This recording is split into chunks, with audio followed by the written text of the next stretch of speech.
Hello viewer, here I will make a selection, then choose a paint layer. So let's find another selection layer. Use the designs here to explore. Add a paint.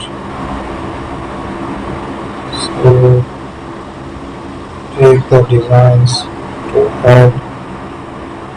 Keep using the new shapes.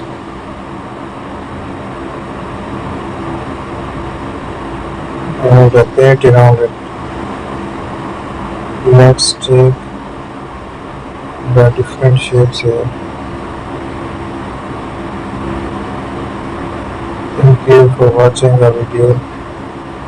Don't forget to subscribe my channel. So that's it.